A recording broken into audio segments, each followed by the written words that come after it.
Hey YouTube, it's Wednesday actually, the 21st of July 2021 at about 10:19 in the morning. And what you're looking at, I know it's impossible to read, but this is Charles Ingles' grave site right here.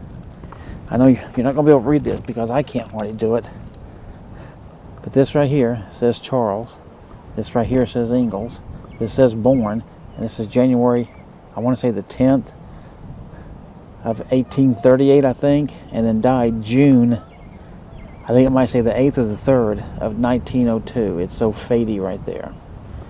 But down here, hopefully you can see that, this says Ingles right here. So Charles Ingles laying right there. Right here, you can see Mother Carolyn Ingles, 1839-1924. So she's obviously right there beside him. Right here, baby son of A.J. Wilder. So you can see that was real if you watch that show, and that baby died. It's buried right there. Daughter, Mary Ingles, 1865 to 1928, and she is right there. And then finally, Caroline Ingles Swansea, 1870 to 1946. Was obviously one of the younger girls. That was, Grace was the last girl. And so this is the whole site. Let me back up.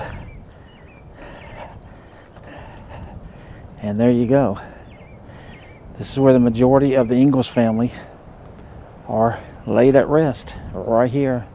And there are signs here that will tell you exactly where this is at. This is outside of Desmet, South Dakota, is where they lived. And next, we're going to be going to their house and checking that out. So stay around with me. Okay, to add to the video, guess who this is? You see that says Grace P. Dow, 1877 and 1941. This is actually Grace Ingles.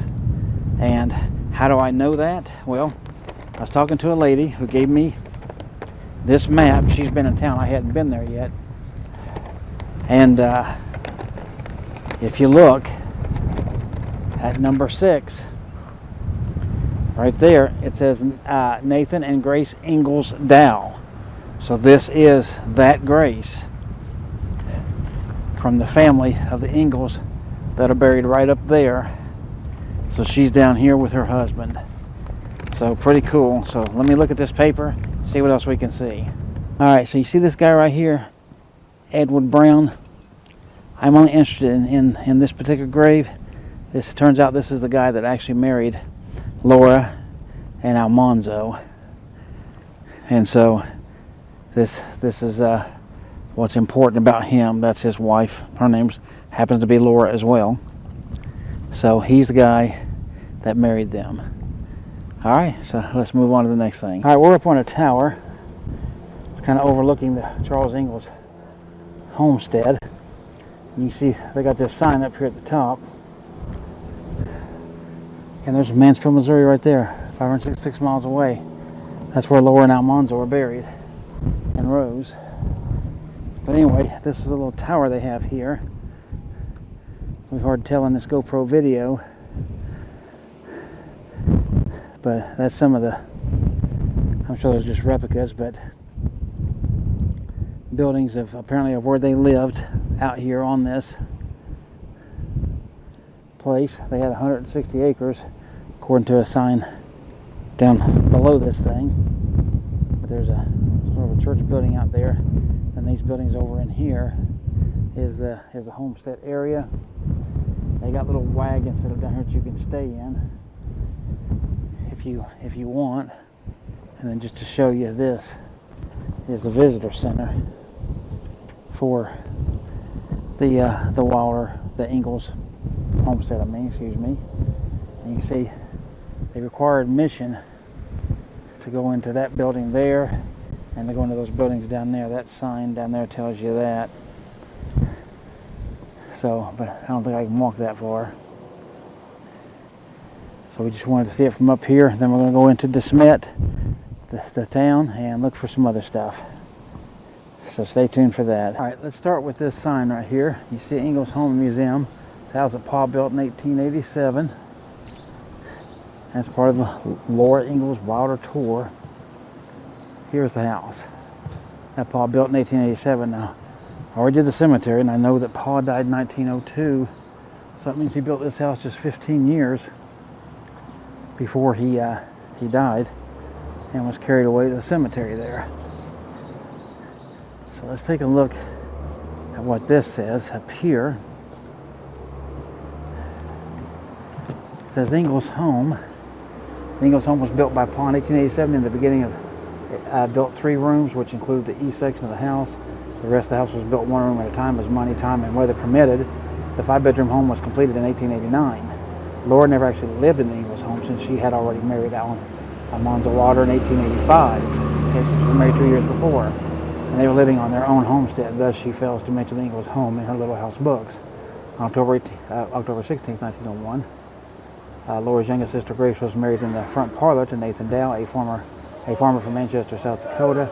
Only 1 year later, in 1902, Pa passed away of a heart attack. Ma and Mary rented out part of the house for extra income. In 18, Ma became ill. Ma died on Easter Sunday in 1924. I got some loudmouths back there. Mary decided to go visit Carrie in Keystone, South Dakota, where she was living with her husband, David Swansea. Unfortunately, Mary suffered a stroke while in Keystone and passed away in 1928. After Mary died, the house was left to Carrie. In 1944, she decided to rent out the house, but later sold it to the Ferguson family. The Laura Ingalls Wilder Memorial Society purchased the home in 1972 and opened it for tours the following year. This house still stands with its original location. All the windows, doors, woodwork, siding, hinges, and interior windows are original. The original cupboards that Pa built for Ma are still in the kitchen. Wow, it's pretty awesome. Here's the house from the side. As you can see, you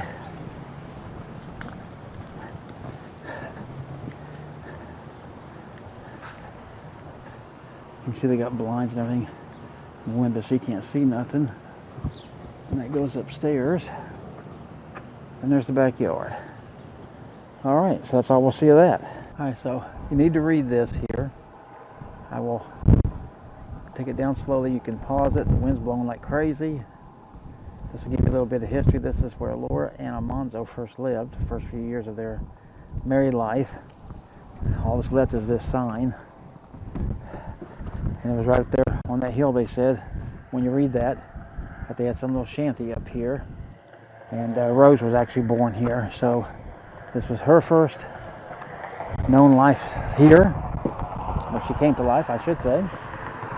And obviously this road, at least in this form, wouldn't have been here then. The town of Desmet is straight back that way. So they were a little over a mile out of town. That's where they were at.